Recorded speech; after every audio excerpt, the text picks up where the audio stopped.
ఓం నమో వెంకటేశాయ. ఆధ్యాత్మిక విశేషాలకు స్వాగతం. ముందుగా ప్రధానాంశాలు.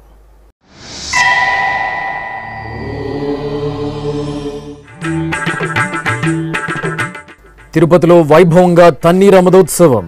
శ్రీ గోవిందరాజ ఆలయంలో అధ్యయనోత్సవాలు పరిసమాప్తం.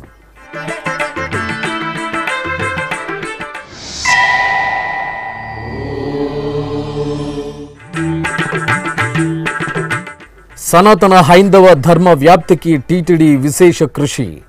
తిరుమలలో డైల్ యువర్ ఈవో కార్యక్రమం.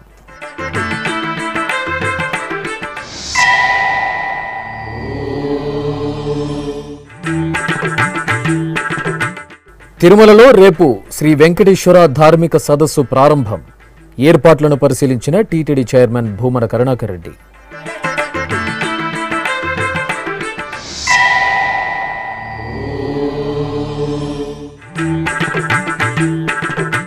అభిషేక ద్రవ్యాల్లో శ్రీ వేణుగోపాలుని అభయ ప్రదానం. అలిపిరి సప్త గోప్రదక్షిణ మందిరంలో ఉత్సవ సుగంధం. తిరుపతిలోని గోవిందరాజస్వామి వారికి శుక్రవారం ఉదయం తన్నీరు అమదోత్సవం నేత్రపర్వంగా జరిగింది. శ్రీ గోవిందరాజస్వామి వారి దేవాలయంలో 24 రోజుల పాటు జరిగిన అధ్యయనోత్సవాల్లో భాగంగా చివరి రోజున తన్నీరు అమదోత్సవాన్ని నిర్వహించడం ఆనవాయితీ. 10 శతాబ్దాల క్రితం తిరుమల తొలి పౌరుడిగా ప్రసిద్ధి చెందిన తిరుమల నంబి శ్రీవారికి నిర్వహించిన తీర్థ కైంకర్యానికి గుర్తుగా ఈ ఉత్సవాన్ని నిర్వహిస్తారు. ఇందులో భాగంగా శుక్రవారం ఉదయం శ్రీ గోవిందరాజస్వామి, ఆండాళ్ళమ్మవారు, తిరుచిలపై భగవద్ రామానుజాచార్యులు, విశ్వక్సేనుల వారు, తిరుమంగై ఆళ్వార్ తదితర ఆళ్వార్లు వేర్వేరు పల్లకీలపై కొలువు తీర్చారు.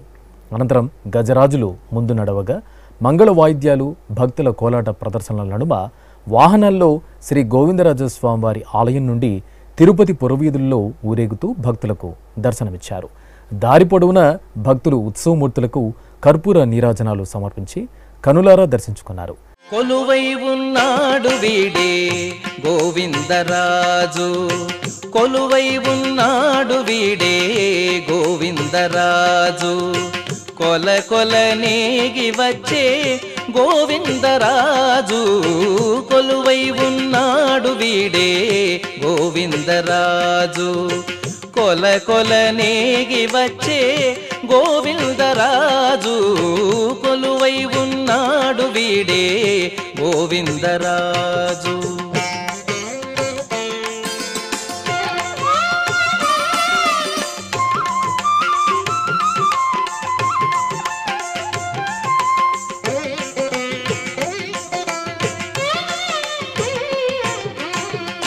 గొడుగుల నీడల గోవిందరాజు, గుడిగొన్న పడగేల గోవిందరాజు, గొడుగుల నీడల గోవిందరాజు, గుడిగొన్న పడగేల గోవిందరాజు,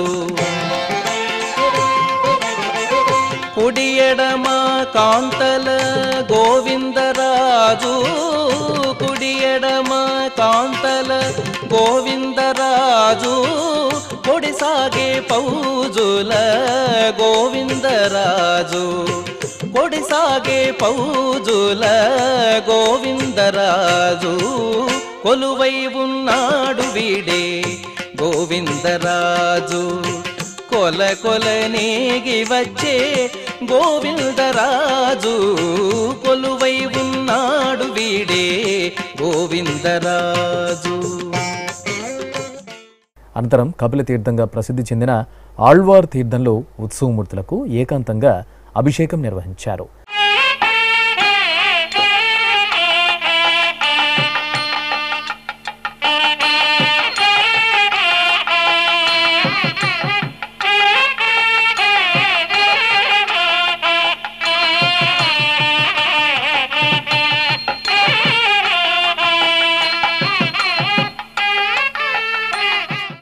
ఆ ఆపై ఆస్థానం జరిపారు.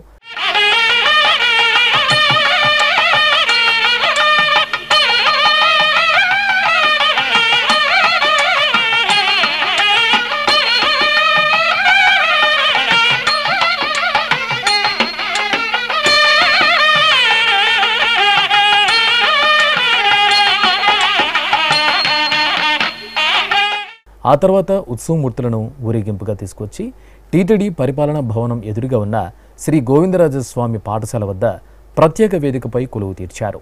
టీటీడీ పెద్దజీయర్ స్వామి, చిన్నజీయర్ స్వామి ఆధ్వర్యంలో తిరుమంగై ఆళ్వార్ రచించిన పెరియ తిరుమొళి అనే దివ్య ప్రబంధాన్ని సేవాకాలం చేస్తూ శ్రీ కోదండరామస్వామి ఆలయ మాడవీధుల గుండా శ్రీ గోవిందరాజస్వామి వారి ఆలయానికి చేరుకున్నారు. ఈ ఉత్సవంతో 24 రోజుల పాటు అత్యంత వైభవంగా నిర్వహించిన అధ్యయనోత్సవాలు పరిసమాప్తమయ్యాయి.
తిరుమలలోని అన్నమయ్య భవనంలో శుక్రవారం ఉదయం డైల్ యువర్ ఈవో కార్యక్రమం జరిగింది.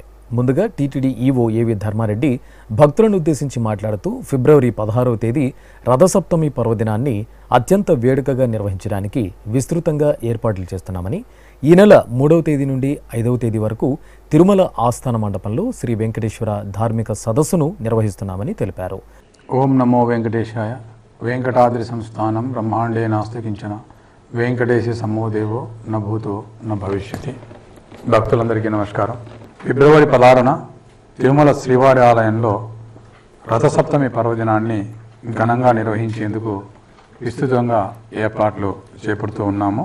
ఈ సందర్భంగా మలయప్ప స్వామి వారు ఉభయ దేవేరులతో ఒకే రోజు సూర్యప్రభ, చిన్నశేష వాహనము, గరుడ వాహనము, హనుమంత వాహనము, కల్పవృక్ష వాహనము, సర్వభూపాల వాహనము, చంద్రప్రభ వాహనాలపై ఆలయ మాడా వీధులలో విహరించి భక్తులకు దర్శనమిస్తారు.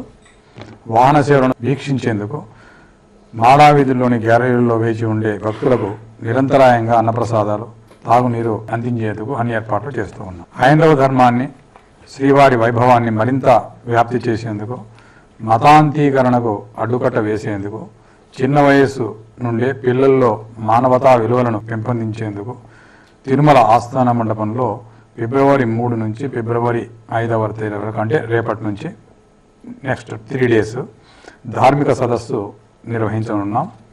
దేశం నలుమూలల నుండి 57 మంది పీఠాధిపతులు, మఠాధిపతులు విచ్చేయనున్నారు. పీఠాధిపతులు, మఠాధిపతుల సూచనలు, సలహాలు స్వీకరించి ధర్మ ప్రచారాన్ని మరింత పటిష్టంగా నిర్వహిస్తాం. అలాగే తిరుమలలో ఫిబ్రవరిలో జరిగే విశేష ఉత్సవాలు, వైద్య రంగంలో జరుగుతున్న అభివృద్ధి, టీటీడీ కళాశాలల ప్రగతి ప్రస్థానం తదితర అంశాలను వివరించారు. తిరుమల ఆస్థాన మండపంలో ఫిబ్రవరి 8వ తేదీ నుండి 10వ తేదీ వరకు శ్రీ పురందరదాసుల ఆరాధన మహోత్సవాలు నిర్వహించడానికి అన్ని ఏర్పాట్లు చేశాం. ఇందులో భాగంగా ఫిబ్రవరి 7న తిరుమల కళ్యాణ వేదికలో యువ కళాకారులతో శ్రీ వెంకటేశ్వర నవరత్న మాలిక అనేటువంటి సంగీత కార్యక్రమాన్ని నిర్వహించేందుకు ఏర్పాట్లు చేసి ఉన్నాం. ఫిబ్రవరి 20న భీష్మ ఏకాదశి పర్వదినాన్ని పురస్కరించుకొని లోక కళ్యాణం కోసం తిరుమల నాదనిరాజనం వేదికపై భీష్ముల వారు అంపశేయపై ఉండి శ్రీ విష్ణు సహస్ర నామాన్ని ఎలా అయితే స్తోత్రించారో అదే స్తోత్రాన్ని సామూహికంగా పారాయణం నిర్వహిస్తూ ఉన్నాం. ఫిబ్రవరి 24వ తేదీన కుమారధార తీర్థ ముక్కోటి ఘనంగా నిర్వహించడానికి అన్ని ఏర్పాట్లు చేస్తూ ఉన్నాం. శ్రీ పద్మావతి చిన్నపిల్లల గుండె ఆసుపత్రిలో 26 నెలల్లో 2350 గుండె ఆపరేషన్లు విజయవంతంగా నిర్వహించడం జరిగింది. 2 రోజుల వయసు గల చంటి పాపకు అంటే 48 అవర్స్ బేబీ కూడా ఓపెన్ హార్ట్ సర్జరీ చేయడం జరిగింది. రాష్ట్రంలోనే తొలిసారిగా ఒకే ఆసుపత్రిలో ఒక సంవత్సరంలో 11 గుండె మార్పిడి అంటే హార్ట్ ట్రాన్స్ప్లాంటేషన్ శస్త్రచికిత్సలు చేయడం జరిగింది. ఈ చిన్నపిల్లల సూపర్ స్పెషాలిటీ హాస్పిటల్ను Shri Padmavathi institute of child health care పేరిట రూపాంతరం చెందడం జరిగింది. దీనివల్ల ఆసుపత్రిలో రీసెర్చ్ చేయటము ఇంకా ఎన్నో ఇతర అవకాశాలకు బాగుంటుంది. తిరుపతిలోని స్విమ్స్ ఆసుపత్రిలో జనవరి 18వ తేదీన గుండె, లివరు, కిడ్నీ మార్పిడి శస్త్రచికిత్సలను వైద్యులు ఏకకాలంలో విజయవంతంగా నిర్వహించారు. చిత్తూరు జిల్లాకు చెందినటువంటి పూతలపట్టు మండలంలో సామనత్తం గ్రామానికి చెందిన గొల్లపల్లి హేమకుమార్ దురదృష్టవశాత్తు రోడ్డు ప్రమాదంలో తీవ్రంగా గాయపడి బ్రెయిన్ డెడ్ కావడంతో ఆయన తల్లిదండ్రులు మానవతా దృక్పథంతో అవయవ దానానికి ఒప్పుకోవటం వల్ల ఆయన బాడీ నుంచి తీసినటువంటి ఈ అవయవాలన్నీ ఎవరికి అవసరమో వాళ్ళందరికీ స్విమ్స్లో ఈ ట్రాన్స్ప్లాంటేషన్ చేయడం జరిగింది. గవర్నమెంట్ హాస్పిటల్లో ఒకేసారి ఇన్ని అవయవ మార్పిడి చేయడం అనేది చాలా అరుదు. స్విమ్స్ ఈ ఘనతను సాధించింది. ఈ సందర్భంగా అందరికీ తెలియజేయడం ఏంటంటే ఎవరైనా ప్రాణాపాయంలో ఉండి బ్రెయిన్ డెడ్ అయి ఉండి ఇంకా రికవరీ కాదు అనేటువంటి స్థితిలో ఉన్నప్పుడు వాళ్ళు అవయవ దానం చేస్తే ప్రాణాపాయంలో ఉండి కొట్టిమిట్టాడుతున్నటువంటి ఈ కొంతమందికి ప్రాణదానం అయినట్టు ఉంటుంది. కాబట్టి అందరూ కూడా మానవతా దృక్పథంతో అవయవ దానానికి ముందుకు రావాలని నేను కోరుతూ స్విమ్స్లోను తర్వాత సూపర్ స్పెషాలిటీ కార్డియాయిక్ సెంటర్ ఈ తిరుమల తిరుపతి దేవస్థానం నిర్వహించేటువంటి 2 హాస్పిటల్స్లో ఏ అవయవాన్నైనా ట్రాన్స్ప్లాంట్ చేయడానికి అన్ని ఏర్పాట్లు చేసి ఉన్నాం. గుండె అంటే హార్ట్ ట్రాన్స్ప్లాంట్ కానివ్వండి, కిడ్నీ ట్రాన్స్ప్లాంట్ కానివ్వండి, లివర్ ట్రాన్స్ప్లాంట్ కానివ్వండి, ప్యాంక్రియాస్ ట్రాన్స్ప్లాంట్ కానివ్వండి, ఏ ట్రాన్స్ప్లాంట్ అవసరమో అన్ని ట్రాన్స్ప్లాంట్స్కు కావాల్సినటువంటి వ్యవస్థ, డాక్టర్స్, ఆపరేషన్ థియేటర్స్, చక్కటి పోస్ట్ ఆపరేషన్ ఫెసిలిటీస్ అన్నీ కూడా ఉన్నాయి. దయచేసి అవయవ దానాన్ని చేసేవాళ్ళు, అవయవాలు అవసరం ఉన్న వాళ్ళు ఇక్కడ నమోదు చేసుకుని ఇక్కడ హెల్త్ ఫెసిలిటీని ఉపయోగించుకోవాలని చెప్పేసి నేను కోరుకుంటూ ఉన్నాను. టీటీడీ ఆధ్వర్యంలోని ఎస్వి ఆర్ట్స్ కళాశాల, ఎస్జిఎస్ ఆర్ట్స్ కళాశాల, శ్రీ పద్మావతి మహిళా డిగ్రీ కళాశాలకు అటానమస్ హోదా లభించింది. తద్వారా కళాశాలల అభివృద్ధికి స్వతహాగా నిర్ణయాలు తీసుకునే అవకాశంతో పాటు విద్యా విధానము, పరీక్షల నిర్వహణ, పోటీ ప్రపంచాన్ని ఎదుర్కొనేలా సిలబస్లో మార్పులు చేసుకోవటం వీలవుతుంది. ప్రాంగణ ఎంపికలకు మంచి సంస్థలు ముందుకు వచ్చి ఈ క్యాంపస్ ఇంటర్వ్యూస్ చేసి ఉద్యోగాలు ఇవ్వడానికి కూడా అవకాశం ఉంటుంది. శ్రీవారి భక్తులు నకిలీ వెబ్సైట్ల కారణంగా చాలామంది మోసపోతున్నారు. అలా మోసపోకూడదు అనేటువంటి ఉద్దేశంతో టీటీడీ ఐటీ విభాగము క్షుణ్ణంగా పరిశీలించి దాదాపు 52 నకిలీ వెబ్సైట్లను, 13 నకిలీ మొబైల్ యాప్లను గుర్తించి వాటిని బ్లాక్ చేసి పోలీసులకు కూడా ఫిర్యాదు చేశారు. టీటీడీ అధికారిక వెబ్సైటు టీటీడీ devastanams.ap.gov.inలో మాత్రమే ఆర్జిత సేవలు, దర్శనము, విరాళాలు, వసతి బుకింగు చేసుకోవాలని చెప్పేసి భక్తులకు మరీ విజ్ఞప్తి చేస్తూ ఉన్నాం. ఫిబ్రవరి 10 నుండి 18 వరకు దేవుని కడపలో శ్రీ లక్ష్మీ వెంకటేశ్వర స్వామి బ్రహ్మోత్సవాలు జరగనున్నాయి. ఫిబ్రవరి 16న రథసప్తమి పర్వదినాన్ని పురస్కరించుకొని తిరుచానూరు అమ్మవారి ఆలయంలోను, తిరుపతి శ్రీ గోవిందరాజస్వామి వారి ఆలయంలోను, నారాయణవనం శ్రీ కళ్యాణ వెంకటేశ్వర స్వామి ఆలయంలోను సప్త వాహనాలపై స్వాముల వారు విహరించి భక్తులను కటాక్షించనున్నారు. ఫిబ్రవరి 17 నుండి 23వ తేదీ వరకు శ్రీ గోవిందరాజస్వామి వారి తెప్పోత్సవాలు జరుగుతాయి. శ్రీనివాస మంగాపురంలోని శ్రీ కళ్యాణ వెంకటేశ్వర స్వామి వారి వార్షిక బ్రహ్మోత్సవాలు ఫిబ్రవరి 29వ తేదీ నుంచి మార్చి 8వ తేదీ వరకు వైభవంగా నిర్వహింపబడతాయి. తిరుపతిలోని శ్రీ కపిలేశ్వర స్వామి వార్షిక బ్రహ్మోత్సవాలు మార్చి 1 నుంచి మార్చి 10 వరకు వైభవంగా నిర్వహించడానికి తిరుమల తిరుపతి దేవస్థానం అన్ని ఏర్పాట్లు చేసి ఉంది. అనంతరం డైల్ యువర్ ఈవో ద్వారా పలువురు భక్తులు అడిగిన సమస్యలను సందేహాలను సావధానంగా విన్న ఈవో ఏవి ధర్మారెడ్డి వారి సందేహాలను నివృత్తి చేశారు. నమస్కారం సాయి చరణ్ గారు. నమస్కారం సార్. చెప్పండి సార్. సార్ మేము 26 ఏప్రిల్ నాడు దర్శనం అనేది బుక్ చేసుకున్నామండి. అకామిడేషన్ మీరు జనవరి 24 నాడు రిలీజ్ చేశారు కదా అండి. అవును. మేము చాలా సార్లు బుక్ చేసుకుంటే అది బుక్ కాలేదండి. అదొకసారి 3 o'clock ఓపెన్ చేస్తే 5 o'clock అని చెప్తున్నారండి. అసలు అది బుక్ కావట్లేదండి. మరి మీరు ఏమన్నా చేయగలుగుతారండి? ఈ అకామిడేషన్ అనేదండి మాకు చాలా తక్కువగా ఉంది. చాలాసార్లు చెప్పాను ఈ అంశానికి ఆన్సరు. మా దగ్గర ఓన్లీ 7,500 రూమ్స్ మాత్రమే ఉన్నాయి తిరుమలలో. దాంట్లో దాదాపు 50% అడ్వాన్స్ బుకింగ్ రిలీజ్ చేస్తూ ఉన్నాము. రిలీజ్ చేసిన వెంటనే అయిపోవడం వల్ల చాలామందికి ఆన్లైన్లో దొరకడం లేదు, లిమిటెడ్గా ఉన్నాయి. కాబట్టి కొంత అకామిడేషను తిరుమలలో డైరెక్ట్గా వచ్చి మీరు రిజిస్ట్రేషన్ చేసుకుంటే మీకు లభించేటువంటి అవకాశం ఉంది. తర్వాత తిరుపతిలో కూడా మాకు అకామిడేషన్ ఉంది, టీటీడీ అకామిడేషన్ ఉంది, ప్రైవేట్ అకామిడేషన్ కూడా ఉన్నాయి. కాబట్టి తిరుపతిలో ఉన్న అకామిడేషన్ కూడా మీరు వినియోగించుకోవాలని చెప్పేసి కోరుకుంటున్నాను. నమస్కారం సునీల్ గారు. సార్ నమస్కారం అండి. ఓం నమో వెంకటేశాయ. నమస్కారం అండి. సార్ నేను రీసెంట్లీ తిరుమల వచ్చాను సార్, జనవరి 25th రోజు. ఆ రోజు మేము శ్రీవారి మెట్ల నుంచి తిరుమలకి చేరుకున్నాం సార్. సో శ్రీవారి మెట్ల మీదకి మేము చేరుకునేసరికి సమయం పొద్దున 7 గంటలు అయింది సార్. సో చాలా మంది రిటర్న్ వస్తున్నారు. ఏంటి అంటే వాళ్ళు ఆల్రెడీ టోకెన్స్ అంటే నడకదారిలోంచి ఇచ్చే టోకెన్స్ తీసేసుకుని రిటర్న్ మళ్ళీ వచ్చి రోడ్డు మార్గాన తిరుమల చేరుకుంటున్నారు సార్. అంటే అక్కడ ఉన్న వాళ్ళు కూడా చెప్తున్నారు మరి ఇలా టోకెన్ తీసుకుంటే మీ దర్శనం తొందరగా అయిపోతుందని.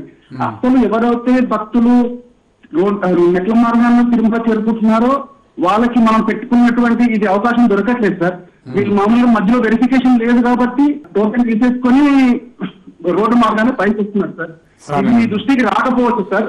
దయచేసి దీన్ని మీరు కరెక్షన్ చేస్తే బాగుంటుంది సార్. ఇదే ఉన్నట్టు మధ్యలో వెరిఫికేషన్ పెడితే అది ఎవరికైతే లబ్ధి పొందాలో వాళ్ళు లబ్ధి పొందుతారు సార్. దర్శనం అంటే దివ్య దర్శనం. సునీల్ గారు మీరు చెప్పింది నాకు అర్థమైంది. నాకు పూర్తిగా దీనిపైన అవగాహన ఉంది. ఇప్పుడు మెట్ల పైన నడిచేటువంటి కార్యక్రమం అనేది మేము ఈ దర్శనానికి లింక్ తీసేసాము. ఎందుకంటే మెట్ల పైన నడిచే వాళ్ళకే దాదాపు ఒక 15,000 మందికి మేము ఇంతకుముందు టికెట్స్ ఇచ్చి మధ్యలో వెరిఫికేషన్ చేసేవాళ్ళము.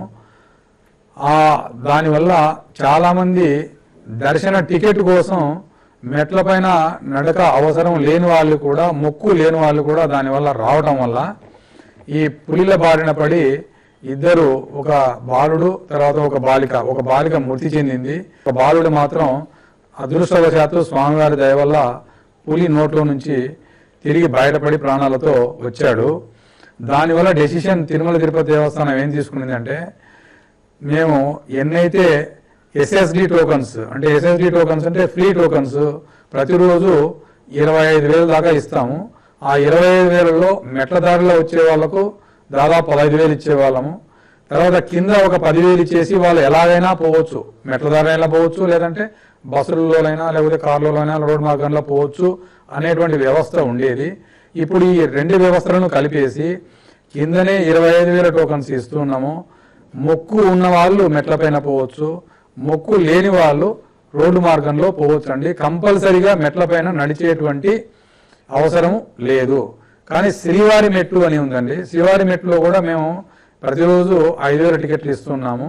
శ్రీవారి మెట్లో టికెట్లు తీసుకున్న వాళ్ళు కూడా శ్రీవారి మెట్ల ద్వారా పైకి రావచ్చు, లేదా అక్కడ టికెట్ పొంది మేము నడకదారిలో పోము, మేము బస్సు దారిలో పోతామంటే వెనక్కి వచ్చి బస్సు దారి కూడా రావచ్చు అండి. ఇది మాకు తెలిసియే ఈ చిరుతపుల్ల దాడుల వల్ల భక్తులను రక్షించాలనేటువంటి ఉద్దేశంతో ఎక్కువ మంది బై ఫోర్స్ నడక మార్గంలో పంపించకూడదు, ఓన్లీ మొక్కు ఉన్న వాళ్ళే పోవాలి అనేటువంటి ఉద్దేశంతో ఈ నిర్ణయం తీసుకున్నామండి. హలో, నమస్కారం జనార్దన్ గారు. ఓం నమో వెంకటేశాయ. ఓం నమో వెంకటేశాయ సార్. అక్కడ ఉండే ఆఫీసర్లకంతా నా నమస్కారము. నమస్కారం అండి. మీకు నమస్కారము. నేను చెప్పేది ఏమంటే సార్ ఇది పంచగవ్య ప్రోడక్ట్స్ ఆన్లైన్ లో దొరికితే బాగుంటుంది సార్. పంచగవ్య ప్రాజెక్ట్స్ ఆన్లైన్ లో ఆల్రెడీ పెట్టామండి మేము. మీకు ఈ పంచగవ్య ఇన్ఛార్జ్ డిప్యూటీ మీతో మీ నంబరు తీసుకొని మీతో మాట్లాడి మీకు అవగాహన కల్పిస్తాడు. ఎలా ఈ పంచగవ్య ప్రోడక్ట్స్ 15 ప్రోడక్ట్స్ తీసుకోవాలో మీకు కంప్లీట్ గా ఇన్ఫర్మేషన్ ఇస్తారండి. నమస్కారం. ఈ కార్యక్రమంలో టీటీడీ జేఈఓలు సదా భార్గవి, వీరబ్రహ్మం, సివిఎండ్ఎస్ఓ Narasimha Kishore, SVBC CEO YVK Shanmukh, Sweta director Bhuman, వివిధ శాఖల అధికారులు పాల్గొన్నారు. తిరుమలలోని ఆస్థాన మండపంలో జరిగే శ్రీ వెంకటేశ్వర ధార్మిక సదస్సు ఏర్పాట్లను టీటీడీ చైర్మన్ భూమన కరుణాకర్ రెడ్డి శుక్రవారం ఉదయం పరిశీలించారు. దేశంలోని పలు ప్రాంతాల నుంచి పీఠాధిపతులు, మఠాధిపతులు ధార్మిక సదస్సుకు విచ్చేస్తుండటంతో అందుకు అనుగుణంగా ఏర్పాట్లు చేయాలని అధికారులకు సూచించారు. పీఠాధిపతులు, స్వామీజీలు ఆసీనులయ్యే ప్రాంతాన్ని పరిశీలించారు. ఫిబ్రవరి 3వ తేదీ నుండి 5వ తేదీ వరకు జరిగే ధార్మిక సదస్సుకు జాతీయ మీడియా ప్రతినిధులు కూడా రానుండటంతో వారికి ప్రత్యేక ఏర్పాట్లు చేయాలని అధికారులను ఆదేశించారు. ఈ పర్యటనలో TTD CV and SO Narasimha Kishore, CPRO doctor T Ravi, వివిధ శాఖల అధికారులు పాల్గొన్నారు.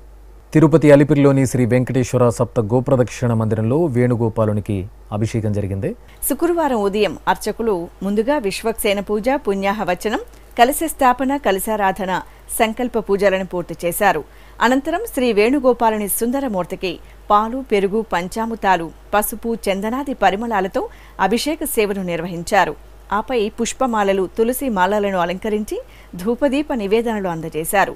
భక్తులు వేణుగోపాలుని అభిషేక సేవలో పాల్గొని గోమాతలను భక్తిగా పూజించారు. జయ జనార్దన కృష్ణ రాధికాపతే నందనందన కృష్ణ రుక్మిణీపతే.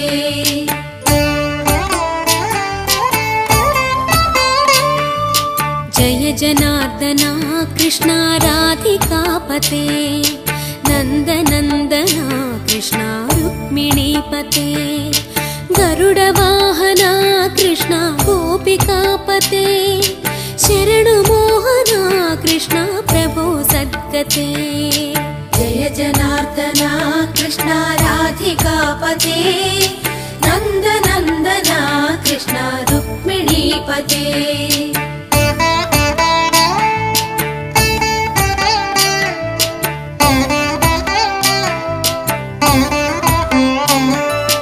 తిరుపతి అలిపిరిలోని శ్రీ వెంకటేశ్వర సప్త గోప్రదక్షిణ మందిరంలో శ్రీ శ్రీనివాస దివ్యానుగ్రహ విశేష హోమం నిరంతరాయంగా కొనసాగుతోంది. పుట్టినరోజు, పెళ్లిరోజు, షష్ఠి పూర్తి, ఇతర శుభ సందర్భాలలో భక్తులు తమ మనోభీష్టాలను నెరవేర్చుకునే విధంగా శ్రీవారి ఆశీస్సులు మెండుగా లభించేలా టీటీడీ ఈ విశేష హోమ క్రతువును నిర్వహిస్తోంది. ఈ సందర్భంగా శుక్రవారం ఉదయం యాగమండపంలో ఎస్వి వేద విశ్వవిద్యాలయం వైఖానస ఆగమ పండితుల చేత ప్రత్యేక వేదికపై శ్రీదేవి భూదేవి సమేత శ్రీ వెంకటేశ్వర స్వామివారిని, శ్రీ సుదర్శన చక్ర తాళ్వాలను కొలువు తీర్చి వైదిక పూజలను పూర్తి చేశారు. అనంతరం వేదమంత్రోచ్చరణల నడుమ మహాసంకల్పపూర్వకంగా శ్రీ శ్రీనివాస దివ్యానుగ్రహ విశేష హోమాన్ని నిర్వహించి పూర్ణాహుతి సమర్పించారు. టీటీడీ ఆధ్వర్యంలోని వివిధ ట్రస్టులకు శుక్రవారం ఉదయం 21 లక్షల రూపాయలు విరాళంగా అందాయి. ఈ మేరకు తిరుమలలోని అన్నమయ్య భవనంలో డైల్ యువర్ ఈవో కార్యక్రమం అనంతరం ఢిల్లీకి చెందిన Rama civil India construction private limited company SVBC ట్రస్టుకు 11 లక్షలు, భువనేశ్వర్కు చెందిన Shivam Khanden private limited company Shri Venkateswara గోసంరక్షణ ట్రస్టుకు 10 లక్షల రూపాయలను డీడీల రూపంలో టీటీడీ ఈవో ఏవి ధర్మారెడ్డికి అందజేశారు. ఈ రెండు కంపెనీల ప్రతినిధి తిరుపతికి చెందిన ఆధ్యాత్మికవేత్త వై రాఘవేంద్ర ఈ డీడీలను ఈవో ఏవి ధర్మారెడ్డికి అందజేశారు.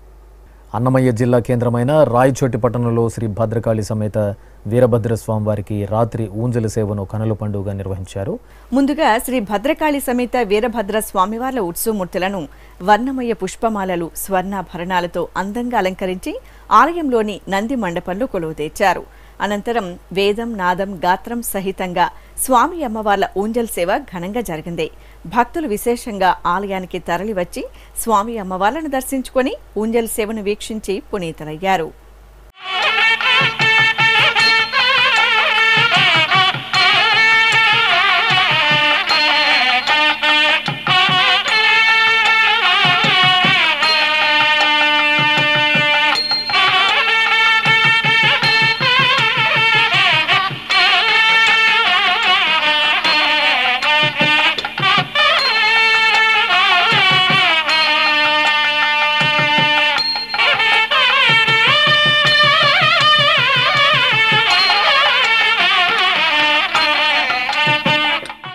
కడప జిల్లా ఎర్రగుంట్ల పార్వతీపురంలో వెలిసిన శ్రీ లక్ష్మీ వెంకటేశ్వర స్వామి దేవాలయంలో స్వామివారికి శుక్రవారం ఉదయం పంచామృత అభిషేకాన్ని వేడుకగా నిర్వహించారు. ముందుగా శ్రీ వెంకటేశ్వర స్వామివారి మూలమూర్తికి పవిత్ర జలంతో శుద్ధి చేసి పాలు, పెరుగు, తేనె, కొబ్బరి నీరు లాంటి పరిమళ ద్రవ్యాలతో అభిషేకం నిర్వహించారు. వేదమంత్రాలు, మంగళ వాయిద్యాల నడుమ స్వామివారి అభిషేకాన్ని నేత్రపర్వంగా జరిపారు. అనంతరం స్వామివారిని నూతన వస్త్రాలు, రజితాభరణాలు, వర్ణమయ పుష్పాలు, తులసిమాలలతో అలంకరించి ధూపదీప నివేదనలు సమర్పించారు. భక్తులు అధిక సంఖ్యలో పాల్గొని స్వామివారి కృపా కటాక్షాలకు పాత్రులయ్యారు. సేవింపరు జనులాల చేరి మొక్కరో, సేవింపరు జనులాల చేరి మొక్కరో, భావింపనున్నాడిందరి భాగ్యము వలెను, భావింపనున్నాడిందరి భాగ్యము వలెను, సేవింపరో జనులాల చేరి మొక్కరో, భావింపనున్నాడిందరి భాగ్యము వలెను. ఉమ్మడి కరీంనగర్ జిల్లా వేములవాడలోని శ్రీ రాజరాజేశ్వర స్వామివార్ల దేవాలయంలో సద్గురు శ్రీ త్యాగరాజ స్వామివారి ఆరాధనోత్సవాలు ఘనంగా జరుగుతున్నాయి. ఇందులో భాగంగా ఆలయ ప్రాంగణంలో శ్రీ త్యాగరాజ స్వామివారి చిత్రపటానికి ప్రత్యేక పూజలు నిర్వహించారు. అనంతరం కళాకారులు శ్రీ త్యాగరాజ స్వామివారి కృతులను, భక్తి సంకీర్తనలను రసరమ్యంగా ఆలపించారు. కళాకారుల గానామృతంతో వేములవాడ క్షేత్రం ఆధ్యాత్మిక పారవస్యంతో పులకించింది. అనంతపురం నగరంలోని మొదటి రోడ్డులో కొలువు తీరిన శ్రీ రాఘవేంద్ర స్వామి మఠంలో స్వామివారి మూల బృందావనానికి ఘనంగా పూజలు నిర్వహించారు. పుష్యమాసం గురువారం సందర్భంగా స్వామివారి మూల బృందావనాన్ని సుగంధభరిత పుష్పమాలికలు, స్వర్ణరచిత ఆభరణాలతో అలంకరించి భక్తులు భక్తి గీతాలను ఆలపిస్తుండగా స్వామివారికి ఏక, ద్వి, పంచహారతులు, నాగ, కుంభ, నక్షత్ర హారతులను సమర్పించారు. భక్తులు అధిక సంఖ్యలో రాఘవేంద్ర స్వామి మఠానికి విచ్చేసి మూల బృందావనాన్ని దర్శించి పరవశించారు. తిరుమల శ్రీ వెంకటేశ్వర స్వామివారిని దర్శించుకున్న భక్తుల సంఖ్య, శ్రీవారికి తలనీలాలు సమర్పించిన భక్తుల వివరాలు, హుండీ ఆదాయం తదితర అంశాలను ఇప్పుడు తిరుమల సమాచారంలో తెలుసుకుందాం. తిరుమల శ్రీ వెంకటేశ్వర స్వామివారిని గురువారం 57,223 మంది భక్తులు దర్శించుకున్నారు. 18,015 మంది భక్తులు తలనీలాల మొక్కును చెల్లించుకున్నారు. ఇక శ్రీవారి హుండీ ఆదాయం 3,44 లక్షల రూపాయలు. ఆధ్యాత్మిక విశేషాలు ఇంతటితో సమాప్తం. తిరిగి రాత్రి 9 గంటలకు ప్రసారమయ్యే ఆధ్యాత్మిక విశేషాలలో మళ్ళీ కలుసుకుందాం. ఓం నమో వెంకటేశాయ.